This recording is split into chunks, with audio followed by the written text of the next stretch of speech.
नारायण वासुदेव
राजेंद्र उमाळे तसेच आजचे निमंत्रित पाहुणे स्वामींचं पूजन करीत आहे.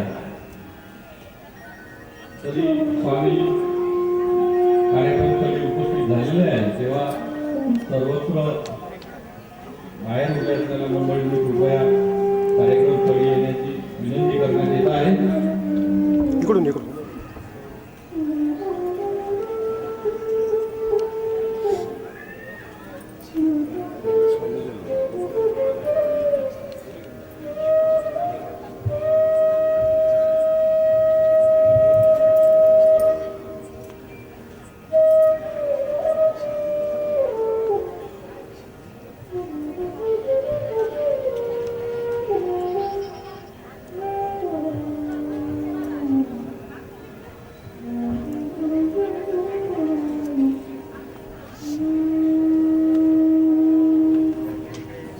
इकडून इकडून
इकडून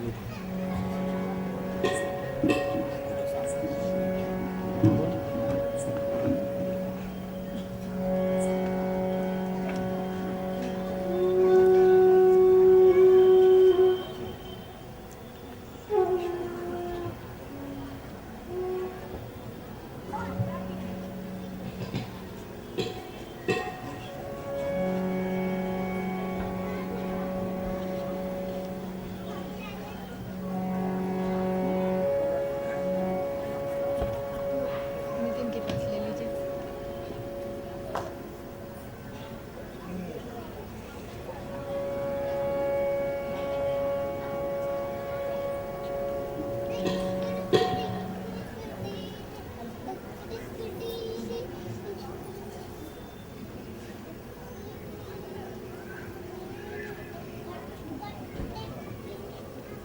अरे यहाँ एक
व्याप्त सनातन सचराचर में, जीव तुझ में संपत्ति पाता, अद्वैत मोक्ष की राह तिहारी, सनातन साधना होए हमारी। माधव पाऊँ शरण तिहारी, भेद जगत सब भस्म भयो है, सनातन साधना होए हमारी। माधव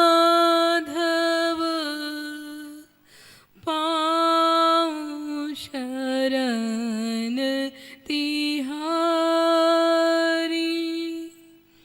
भेद मीटे अभेद में पाऊँ, रूप में तेरे नित्य समाऊं, सुधी स्मृति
मीठा अतीत मैं बसती जाऊं, रोम रोम तुमको मैं पाऊं, सनातन छवि अति है न्यारी, सनातन साधना होए हमारी, माधव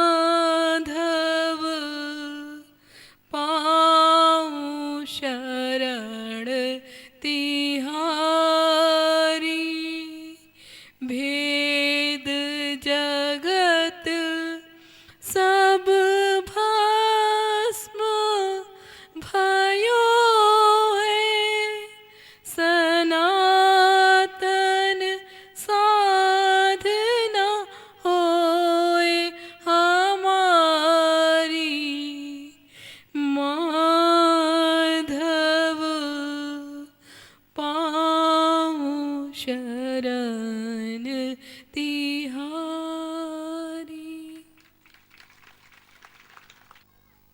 सत्संग की इस अमृत गंगा में हम अतीत के युगों के इस आदि प्राचीन अनंत काल से चले आ रहे सनातन धर्म के कथाओं के लीलाओं के रहस्यों को भी जानने का प्रयास कर रहे हैं।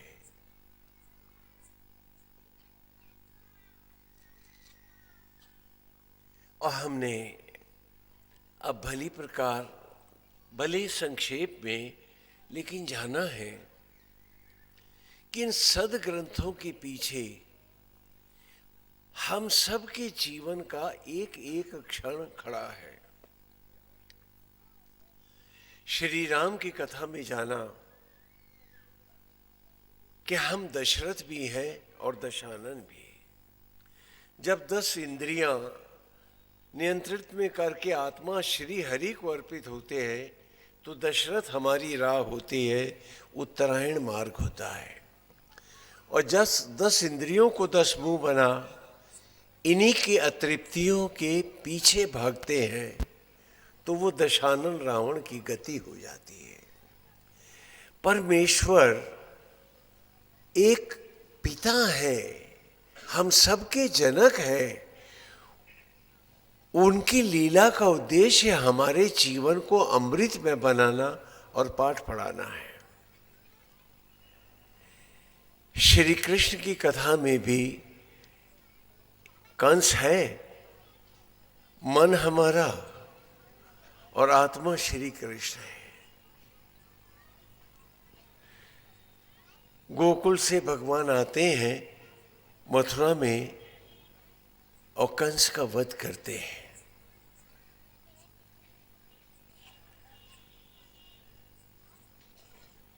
मथुरा शब्द का अर्थ कर लो, मथ माने मंथन करना। दही का मंथन करते हैं ना हम लोग। और उर माने हृदय। जिसने अपने अंतःकरण को नहीं मथा, उसने इस दंभ कंस को अपने जीवन में कभी नहीं मारा और वो कृष्ण भक्ति कभी नहीं पाया। इसी प्रकार आप में बहुतों ने बहुत से प्रश्न पूछे हैं, तो संक्षेप में सबके उत्तर दे रहा हूं। हर कथा आपकी है। हिरण्यकशिपु है और हिरण्याक्ष है। थोड़ा संक्षेप में तत्व में उनको भी लेते हैं और एक एक करके आपको ध्रुव की प्रहलाद के भी रहस्य बताते हैं। हिरण्य माने सुनहरा और कशिपु माने बिस्तर। आप लोग अक्सर हिरण्यकश्यप कहते हैं उसको, अपभ्रंश है वो। तो हिरण्यकशिपु है,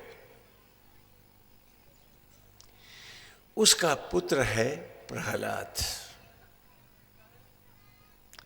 और उसके भाई का नाम हिरण्याक्ष है।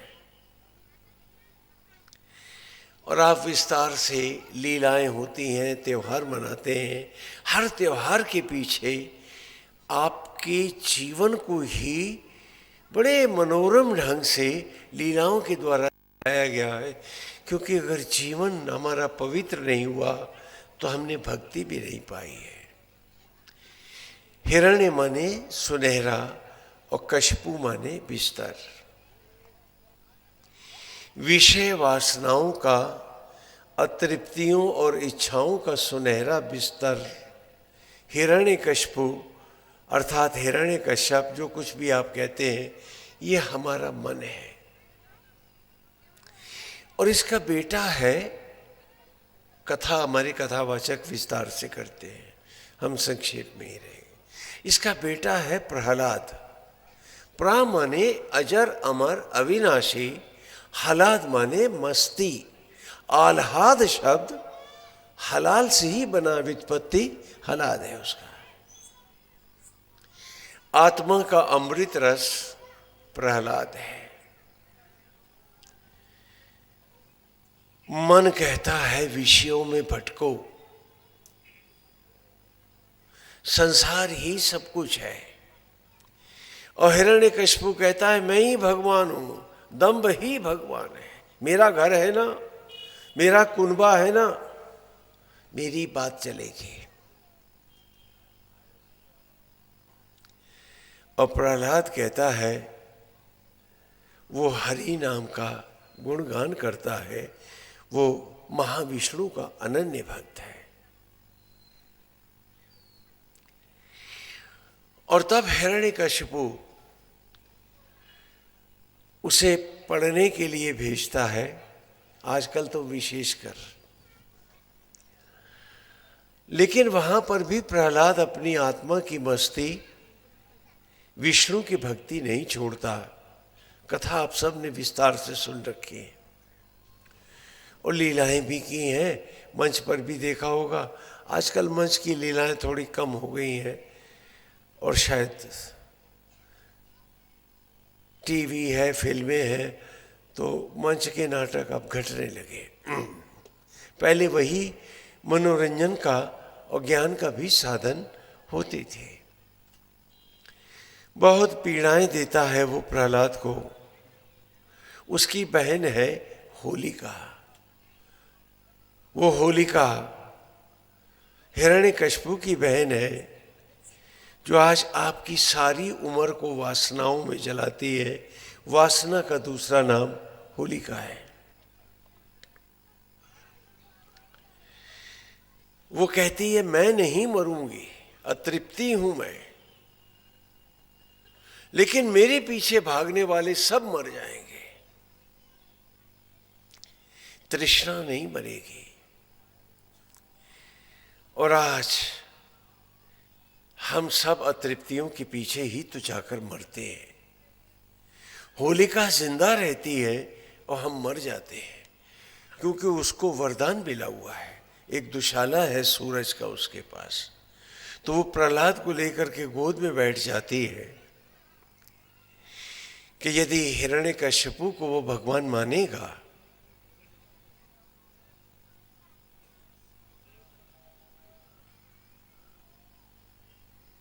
तो वो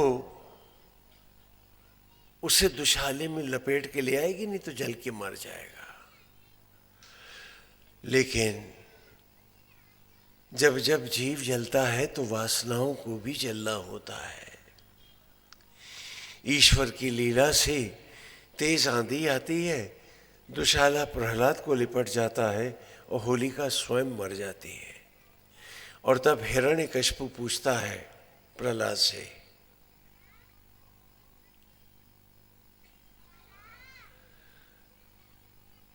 कि कहाँ है तेरा विष्णु?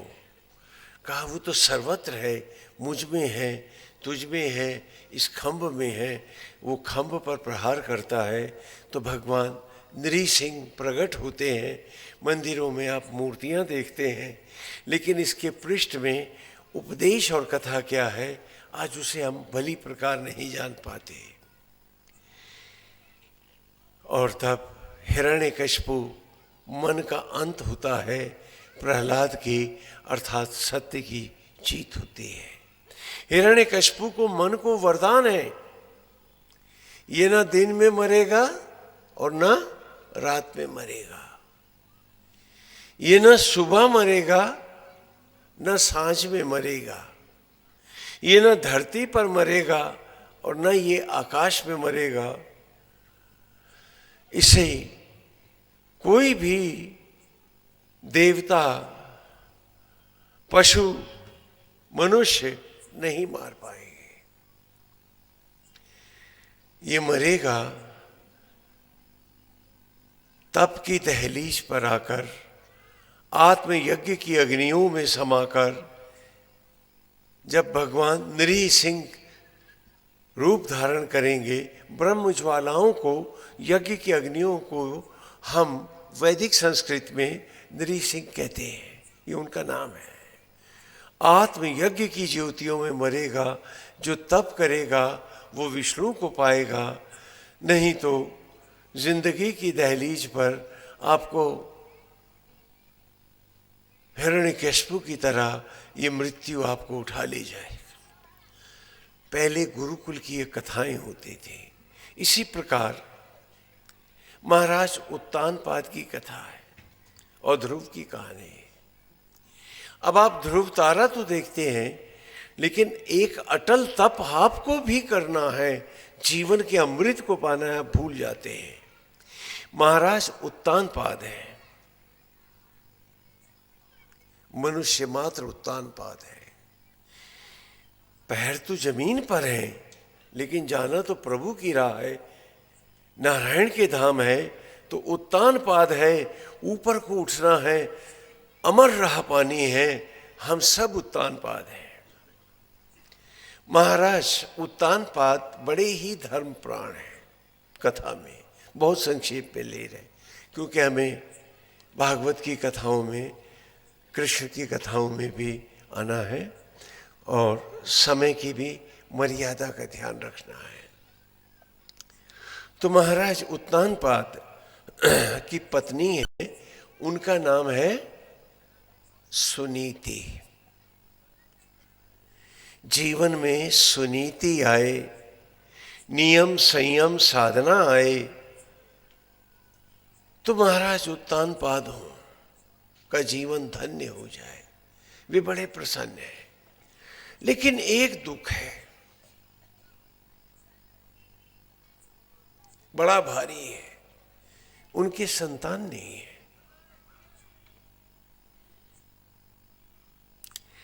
और आज हमको भी संतान की बड़ी चिंता है। जिनको नहीं है उन्हें चिंता है, जिनको है वो भी रो रहे हैं, हाँ, कि ये टिक के नहीं बैठते। क्या बात है। हाँ, संतान के चक्कर में संसार छूट जाता है, भक्ति छूट जाती है। तो सुनीति ने कहा कि महाराज दूसरा विवाह कर लो।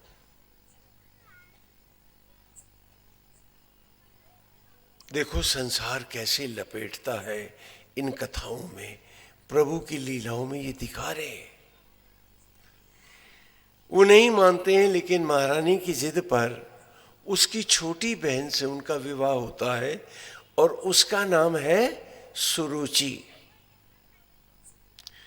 सुनीति के साथ अब सुरुचि भी उनकी पत्नी है। और समय के साथ ही महाराज सुरुचि को बहुत प्यार करते हैं और धीरे धीरे सुरुचि जो है अपनी बहन से डाह करती है, उसका अपमान करती है, उसे उपेक्षित करती है। तो सुनीति विनम्रता से मंदिर में जाकर चीथड़ों में रहने लगती है और सुरुचि महारानी बन जाती है। आप जानते हैं सुरुचि कौन है? आप सबके साथ है। ये सुरुचिकर है, ये बहुत प्यारा है, ये बड़ा स्वादिष्ट है। सुरुचि के पीछे हम सब भाग रहे हैं। मैं बच्चों को कहानी सुनाता था, अब आपको भी वैसे ही सुनाऊं तो अच्छा तो नहीं होगा, इसलिए तत्व दे रहा हूं, तत्व भर ले लो। रुचि के पीछे भाग रहे हो, ये अच्छा लगता है, ये स्वादिष्ट है, और वो सुनीति है या दुर्नीति है, इससे कुछ लेना देना नहीं।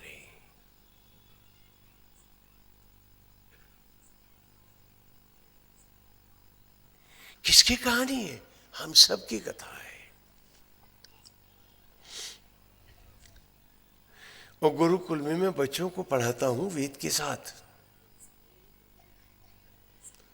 क्योंकि मेरे लिए जरूरी है कि वो स्वयं को जाने, क्योंकि अगर उसने स्वयं को नहीं जाना तो उसके जीवन का सर्वनाश हो जाएगा। और आज की शिक्षा में छात्र नहीं है, क्या है? अच्छी नौकरी, मोटी तनख्वाह और कुछ ऊपर की बड़ी सी आमदनी, क्या कहते हो? घूस। काहे के लिए औलादे पढ़ा रहे हो? क्या देश बनाओगे और क्या भविष्य बनाओगे जहां शिक्षा में छात्र ही नहीं है?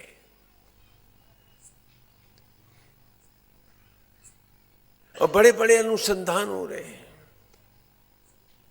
कि अब एजुकेशन ऐसी होनी चाहिए, वैसी होनी चाहिए।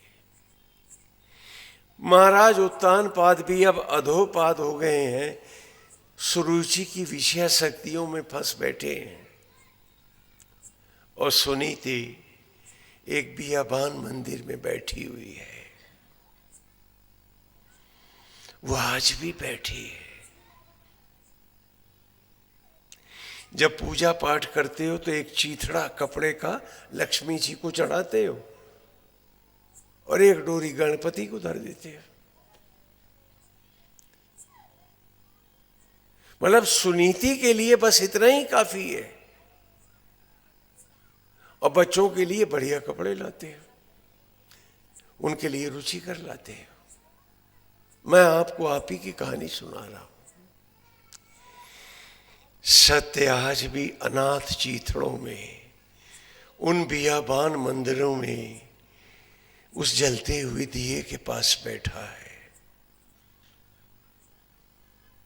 और हम जो सुरुचिकर है, जो सुरुचि है, वो मैं और मेरों के लिए हो। जो सुनीति है, मेरा उससे काम क्या?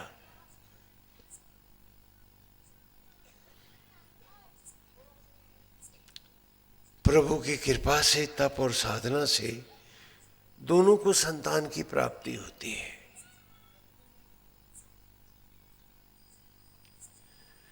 सुनीति का बेटा ध्रुव है और सुरुचि के बेटे का नाम उत्तम है। ये रुचिकर है, ये उत्तम है, ये मैं और मेरी औलाद के लिए है। और जो सुनीति है और जो ध्रुव अटल सत्य है, भाई उसको हाथ जोड़ो और घर के बाहर मंदिर में प्रणाम कर लो, भीतर न आने देना। क्या ये आज आपकी जिंदगी नहीं है? मेरा बेटा सत्यवादी हो, स्वामी जी आशीर्वाद दो, और घर में बैठे हैं और कोई आया है तो भीतर इसे कह रहे बेटे से जाके बोल, नहीं है कहीं गए हुए। अब उसको कहां से सत्यवादी स्वामी जी बनाए थे? आपने इन कथाओं को भजन तो बनाया, लेकिन न खाया, न पचाया, न जीवन में उतारा। और आपको लगा कि आपने बड़ी भक्ति कर डाली। हमें एक एक क्षण, अंश अंश, रोम रोम अपने को जानना है। ये दुर्लभ मानव का जन्म है, अभी खो गया तो जाने कब मिलेगा। आज हम उधर नहीं जाना चाहते। सुरुचि ईर्ष्या करती है, डाह करती है, अपने बेटे उत्तम के लिए सब माल लाती है, और ध्रुव उपेक्षित होता है, जो सत्य है। एक दिन वो पिता की गोद में जाके बैठा, पिता दुलार रहा था, तो सुरुचि को बहुत बुरा लगा और उसने खींच के उसको नीचे पटका और अपने बेटे उत्तम को बिठाया। हाँ, ये खाना उत्तम है, ये वस्तु उत्तम है, नीति से, सुनीति से और सत्य ध्रुव से हमें लेना क्या? क्या इस विषय शक्तियों के जीवन में भक्ति को, सुनीति को कोई स्थान है?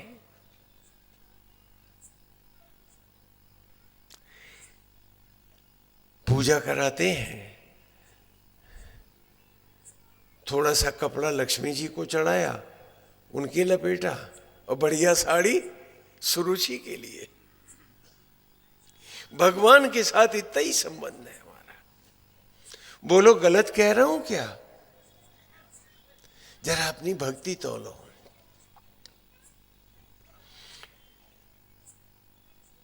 रोने लगे ध्रुव, तो सुनीति ने कहा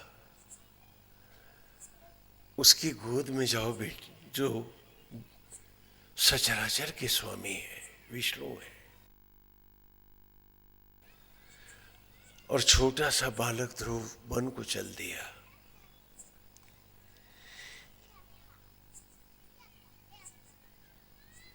और तप में बैठ गया।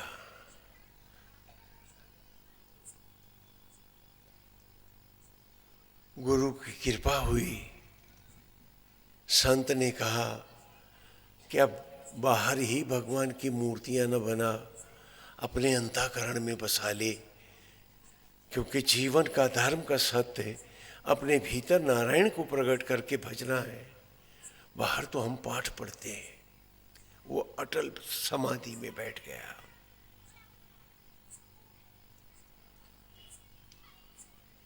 सुनीति भी राज्य में उपेक्षित एक वीरान मंदिर में जाकर रहने लगी। सुरुचि और उत्तम महाराज उत्तानपाद के साम्राज्य का सुख भोगने लगे। और हम कथा में जानते हैं कि ध्रुव ने महाविष्णु को पाया और आज वो एक जो ध्रुव तारा है, हम उसका प्रतीक मानकर आज भी महाराज ध्रुव की पूजा और अर्चना करते हैं। उत्तम उत्तम विषयों में लगा था, विषयी विषयासक्त हुआ और उसे असुरों ने, अर्थात उसके गंदे विचारों ने, स्वभाव ने उसकी हत्या कर दी। लेकिन आज भी आपको उत्तम चाहिए, ध्रुव नहीं। बोलो ये सच है या नहीं? तो भक्ति कैसे करोगे? और सुरुचि ने नदी में आत्मदाह किया, विस्तार कथा का बहुत है। ये सारी आपकी कहानियां हैं। इन कथाओं के साथ जो एक जीवंत कथा है वो भगवान श्री कृष्ण की है। कंस मथुरा का अधिपति है। अब हम अपनी कथा में आते हैं। आपके प्रश्नों का उत्तर हो गया। भगवान की लीला में चलते हैं, प्रभु की संक्षेप में, समय की मर्यादा के साथ। कंस बहुत दुखी है। कंस बहुत दुखी है और उसकी दो पत्नियां हैं। पहले नाम बता चुका हूं, अस्ति और प्राप्ति। ये दोनों असुर राज जरासंध की बेटियां हैं। जरासंध से आपका परिचय है या नहीं है? बहुत से लोग बाहर टहलते रहते हैं। पता है क्यों?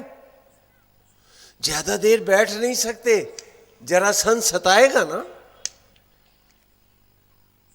जरा माने जीर्ण होना, कमजोर होना, संध माने संधियां। अभी ज्यादा देर बैठ गए तो घुटने जम जाएंगे। जरासंध आया हुआ है और आप अभी भी पात्रों को नहीं समझे। वो खाली जय गोविंद जय गोपाल। कैसी मधुशी है। मैं हर क्षण जीवन का आपको कथा में पढ़ा रहा था,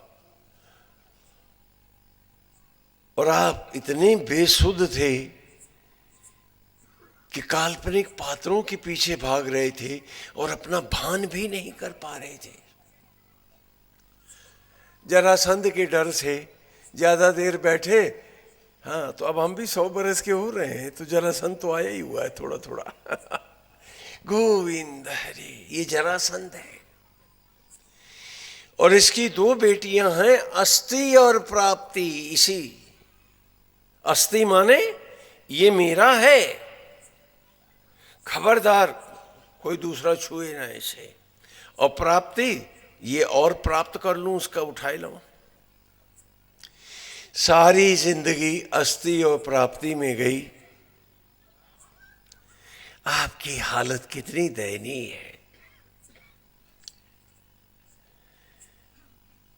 मन कंस मानता है ये दामाद है जरासंध का, तुम्हारा मन। देखो तुमको तुम्हारी कथा सुना रहा था। मन कंस ने बांधा, अस्ति और प्राप्ति ने रस्सियों से जकड़ा, अतृप्तियों के पीछे तुम लिपटे। गाते रहे जय गोविंद जय गोपाल। अस्ति प्राप्ति ने कहा गाता रहे, कौन फर्क पड़ता है, बंधा तो हम ही से है। उम्र घटती गई, फिर जरासंध ने जकड़ लिया, संधियां तोड़ डाली। अब हर जगह से टूटे पड़े हैं भाई। न गोविंद मिले न गोपाल मिला, मिली अस्ति प्राप्ति और उनका पिता जरासंध मिला। और जिंदगी किनारे पे आ गई। तो जब जरासंध तुम्हारी हड्डियां तोड़ लेता है, तो उसका एक बड़ा प्यारा दोस्त है कृष्ण कथा में, काल यवन। वो पार्सल बना के आपको उसके पास भेज देता है कि मेरे मित्र, मेरे जमाता कंस ने और मेरी बेटियों ने इसका खूब बाजा बजाया है जिंदगी भर, और मैं हूं जरासंध, तोड़ दिए संधियां सब, इसकी जीर्ण कर दी हैं सारी संधियां। मित्र अब तो पान की तरह पेश है, मजा ले ले। तो काल माने समय, यव माने बीज, ना माने नहीं, तुम्हें चिता की लकड़ियों पर निर्बीज कर देता, भस्मी में लौटा देता। मैं आपको आपकी कहानी सुना रहा था और आप कथाओं के मर्म तक पहुंचने को राजी नहीं थे। ये आपकी कहानी थी, ये आपकी कथा थी। अब बेखुदी देखो, मैं सोच रहा था कि फलाने युग की कहानी है। हर युग तुम में बैठा हुआ है। तुम्हारा बचपन कलयुग है, अज्ञान है, भोला भाव है, अच्छा बुरा नहीं जानता, अबोध शिशु है। सूरज के साथ ही तपता है और उसी के साथ ठंडा होता है। ये अबोध अवस्था के क्षण है, अज्ञान के है, ये कलयुग है। जब थोड़ा बड़ा होता है तो उसके जीवन का द्वापर कृष्ण की लीलाओं का शुरू हो जाता है, और धीरे धीरे 15-16 साल का जैसे 18 साल तक आता है, तो आगे त्रेता युग उसकी इंतजार करता है। श्री राम का एक मर्यादित जीवन है, घर है, गृहस्थी है, शादी है। और इस गृहस्थ जीवन के बाद मेरे जीवन में आना चाहिए था सतयुग, कि अब मैं जीवन के मर्म और सत्य को जानूं, ये जिंदगी खो न जाए। चारों युग आप में वास करते हैं।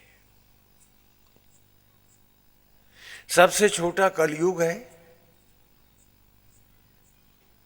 फिर उससे दुगना द्वापर है, फिर उससे बड़ा त्रेता है,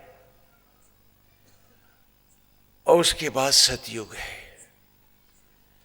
पर हमने जीवन में सतयुग को कभी आने नहीं दिया, जरासंध को अर्पित कर दिया। और आज सब हम जरासंध के बड़े भक्त हैं। काश हम इन कथाओं के मर्म को पाते तो हम सत्यनिष्ठ होते, जीवन की राह जाते। अब तो हम काल यवन के द्वार पर पहुंचे, पता नहीं कौन सी सांस लौटे न लौटे। और फिर काल माने समय, यव माने बीज, ना माने नहीं। चिता की लकड़ियों पर राख में लौट जाएंगे, निर्बीज हो जाएंगे, हम न रहेंगे। दो रास्ते हैं, एक कृष्ण है और एक कंस है। आप चाहो तो दूसरा रास्ता भी ले सकते हो। सबसे पहले प्रभु गोकुल में आते हैं। गो माने होता है प्रकाश, गो माने ज्योतियां, गो माने इंद्रियां, जो आपकी 10 इंद्रियां हैं। इंद्रियों के कुल अर्थात परिवार में जब कृष्ण की भक्ति आए तो जीवन क्या हो, गोकुल हो जाए। और जब जीवन गोकुल हो, कृष्ण भक्ति उनको अर्पित हो जाए, तो कृष्ण मेरे जीवन की राह बने। तो चलो मथुरा। मथ माने दही मथते हो ना, चलो मथुरा। मथ माने मंथन करना, हाँ, दधी मंथन करते हैं ना। मेरी भाषा तो समझ में आती है सबको। तो आओ अंतःकरण को मथें, उर माने हृदय। आओ मथुरा में आए, अपने अंतःकरण को मथ डालें और आज मारे इस मन कंस को। कृष्ण की जय हो।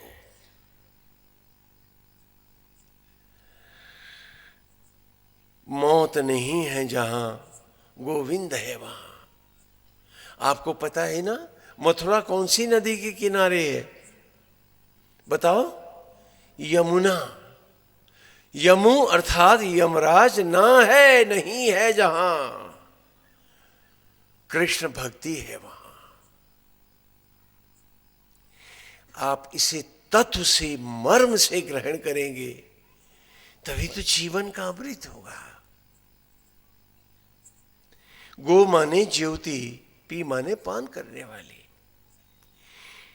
और इन कथाओं को फिर समय के साथ बहुत रंग दिए गए, कथाएं जोड़ी गईं, भक्ति रस की कथाएं बनाई गई। कहीं असावधानी भी बरती गई तो कहीं तर्क संगत लगी तो कहीं कुतर्कों में भी चली गई। लेकिन जो मूल उद्देश्य गुरुकुल का था, वेद पढ़ाने का था, वो था कि अपने आप को पढ़ो, स्वयं को पहचानो। जिसने खुद को नहीं जाना वो उसको क्या जानेगा। जो परमेश्वर है, जो आज भी बन के शबरी का राम तुम्हारे जूठे भोजन को रक्त में बदल रहा है, और तुम खाली कंस के प्रभाव में आके ये मेरा बेटा, ये तेरा बेटा, शरीर का एक कोष नहीं बना सकता हम में कोई। विश्व का सारा विज्ञान मिलकर के, हम सारे, हाँ, दिन रात लग करके रिसर्च में भी आज तक एक लिविंग ह्यूमन सेल नहीं बना पाए। फिर हम सबको बनाता कौन है? मेरे भीतर हर क्षण जीवन के एक नए कोष को लेकर आता कौन है? विज्ञान भी जिसे अबोध अवस्था में अभी ढूंढ रहा है, हम हर दिन इसमें आगे बढ़ रहे हैं। हमारे इंस्टीट्यूट्स सारी दुनिया में खोज रहे हैं, लेकिन हम एक लाइव ब्लड नहीं बना पाए हैं, केमिकल ब्लड बनाए हैं। लेकिन जिंदा एक रक्त का कण बनाना आज भी हमारे लिए दुर्लभ है। तो यदि मैं मनुष्य हूं, यदि मेरे पास बुद्धि और विवेक है, यदि मैं जिज्ञासु हूं, मैं जानना चाहता हूं, तो क्या मेरी सबसे बड़ी जरूरत नहीं कितना बड़ा शरीर मेरा बनाता है कौन?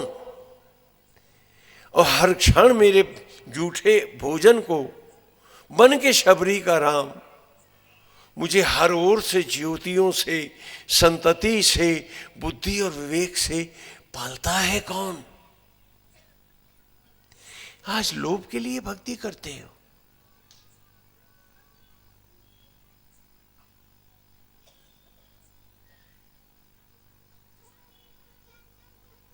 कथा में चलते हैं, थोड़ा कथा का भी प्रसंग लेते हैं। कंस को पता चल गया है कि कृष्ण ही उसका काल है। उसने अपने मित्रों और सुहृदों से बात करी तो उन्होंने कहा शोर मत करो, तुम धनुष यज्ञ का स्वांग भरो। और कृष्ण और बलराम को बुला करके यही मार देते हैं तो तुम्हारी मृत्यु टल जाएगी। देखो, मौत किसको नहीं आएगी, लेकिन हर कंस मौत से डरता है और सत्यनिष्ठ जानता है कि मौत तो प्रभु से मिलन है, एक लंबी इंतजार का एक सुखद अंत है। लेकिन हर कंस डरता है मौत से। आप लोग तो नहीं डरते? कहीं डरते हैं ना? हाँ, क्योंकि जब तक सच्ची भक्ति नहीं मिलती हम सब डरते हैं। सच्ची भक्ति मिले तो मौत नहीं, प्रभु से मिलन का क्षण है। अभी तक जीव और आत्मा दोनों अलग अलग थे, अब दोनों एक हो जाएंगे, सब कुछ गोविंदमय हो जाएगा, अमृत होगा, इस बिछोह का अंत होगा। मौत तो अनंत का खुला द्वार है। ये तो सुखद क्षण है, लेकिन हर कंस को डर है, अरे मौत आ गई तो क्या होगा। तुम्हें सब डरते हो ना? वही कहानी है तुम्हारी कृष्ण और कंस की। तो ये था कि किसको भेजे, तो सबने कहा अक्रूर को भेजो। महाराज अक्रूर को भेजा गया। अक्रूर कौन है? जो क्रूर नहीं है उसे अक्रूर कहते हैं, कि जो विनम्र है, जो भोला और संत स्वभाव है, वो अक्रूर है। कहा उसको भेजो, उस पे कोई संदेह नहीं करेगा। लेकिन जो अक्रूर होते हैं वो बहुत समझदार होते हैं। अक्रूर से कहा तो उनका मुझे थोड़ा तैयारी करनी है, कुछ दिन के बाद मैं जाता हूं। और अक्रूर जी ने अपने सारे अनुचरों को चारों ओर गांव-गांव भेज दिया कि कंस अब अति पर उतर आया है, मैं कृष्ण और बलराम को लेने जा रहा हूं, आप लोग भी इसके यज्ञ में फूल पत्तियां और सामान लेके और भीतर सब सैनिक हथियार रख के मथुरा पहुंचो। जब असुर लीला चलती है तो प्रभु की भी कृपा बड़ी शांत होकर चलती है। अक्रूर जी आए, वृंदावन की वो शाम बहुत बोझिल हो गई थी। घर का कोई चूल्हा नहीं जला था, आहत थी गोपियां, नंद और यशोदा भी तड़प रहे थे। और कृष्ण और बलराम ने कहा था कि वो जाएंगे। सबने उन्हें मनाना चाहा, लेकिन श्री राधे नहीं आई। थोड़ा कथा का भी पुट देंगे, वो नहीं आई मनाने। वो यमुना के किनारे मौन पत्थर की शिला सी खड़ी रही, वो नहीं आई। सबने समझाना चाहा कि न जाओ, किसी ने अन्न का दाना नहीं उठाया था कि ये अक्रूर इतना क्रूर हो गया कि हमारे कन्हैया को और बलराम को ले जा रहा है। रथ चल दिया है।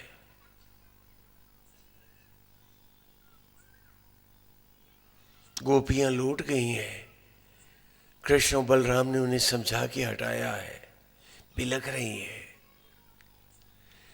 मार्ग में राधा जी मिली, वो कुछ नहीं बोली है। कृष्ण ने रथ रोका है और राधा के पास गए और कहा, राधे मैं शीघ्र आऊंगा और जब तुम्हारे पास आऊंगा तभी बांसुरी बजाऊंगा। उन्होंने अपनी बांसुरी भी राधा जी को दे दी है। राधे और कृष्ण की जोड़ी का आप लोग थोड़ा सही अर्थ भी लगा लो। जब भगवान 3.5 बरस के थे, उस युग में बाल विवाह नहीं होते थे, परिपक्व अवस्था में ही शादी होती थी, मैच्योर मैरिजेस होती थी। तो उस वक्त राधा जी विवाहित होकर नंद के गांव आई थी। मतलब वो लगभग 21.5-22 बरस की थी और कन्हैया जी 3.5 बरस के। हाँ, तो राधे गोविंद की जोड़ी को अपने मन में पवित्र कर लो। हाँ, उसका गलत अर्थ मत कभी लगाना। फिर तो वो करने वालों ने विवाह भी करा दिया, फलाना भी कर दिया। वो हाँ, चढ़ावे ज़्यादा आएंगे ना तो शादी करेंगे तो भक्त लोग बहुत माल खिलाते हैं, भगवान की शादी हो रही है चढ़ावा ना हो, ऐसा नहीं है। ये बड़ी पवित्र जोड़ी है, क्योंकि जब दीपक जलाते हो दिया तो उसकी लपट इतनी सी होती है, लेकिन प्रकाश कमरे भर में होता है। तो कान्हा ज्योति है और राधा आभा है। उसे समझने की कोशिश करो, गलत अर्थ मत लगाना। बांसुरी दे के कन्हैया चले गए, वो कुछ नहीं बोले। सारी गोपियां दौड़ के गई। कहा, राधे तुमने रोका नहीं उसे, उसके बिना तो तुम एक क्षण नहीं रह सकती। कहा, पगली वो गया नहीं है। ध्यान से सुनो मेरी बात। कहा वो गया नहीं है। कहा वो सामने रथ में जा रहा है। कहा वो नहीं गया है, वो हमारे करीब नहीं हो पा रहा था, अब बहुत करीब हो जाएगा। क्योंकि जब कोई घर से चला जाता है, मेरा बड़ा प्यारा मित्र, मेरा सगा संबंधी जब कांधे पे उठ जाता है और तड़पता है मन, तो हम कहाँ खोजते हैं? अपने भीतर, अपनी कल्पनाओं में। तो कहा कृष्ण बाहर से गए हैं, अब भीतर से मत जाने देना, वो तो और करीब हो गए। ये भक्ति है कि जिसे मन बाहर नहीं खोज पाता, अपनी स्मृतियों में, अतीत की अमराइयों में मन में खोजा करता है। तो कहा हम उसे अपने हृदय में ठीक से बिठा नहीं पा रही थी ना, हम उसके पीछे भाग रही थी। अब वो भीतर है हमारे, अब उसके साथ ही जुड़ के जीना है। क्योंकि भक्ति में भक्त और भगवान कभी अलग नहीं होते। जब तक वो मुझसे दूर है, मेरी भक्ति अधूरी है। इसीलिए सनातन धर्म की हर कथा अंतःकरण में लौट के आती है, प्रभु की हर लीला।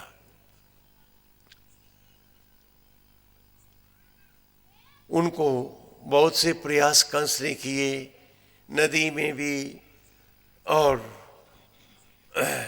हाथियों के साथ भी सब कुछ देना चाहा, लेकिन अंत में मन को ही मरना पड़ता है। कंस मारा गया, उसके बेटे भी मारे गए। उसकी बेटे अतृप्त इच्छाएं हैं और जीवन भक्ति रस से भर गया। कृष्ण की जय हुई और मथुरा में भगवान राजा सुशोभित हुए। अब तुम बताओ तुम्हारे जीवन का राजा कौन होना चाहिए? एक सवाल पूछ रहा हूं, कोई बताएगा मुझे? बोलो, कंस राजा हो कि कृष्ण? तो फिर ये मेरा तेरा अपना पराया, लोभ मोह विषयासक्ति, असत्य अज्ञान, हर एक में बुराई खोजना, हर एक में दोष देखना, ये कंस है कि कृष्ण है? बोलो।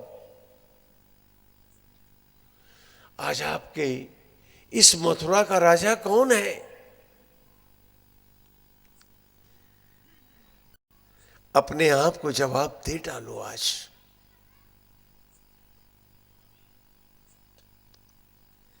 अपने आप को उत्तर दो।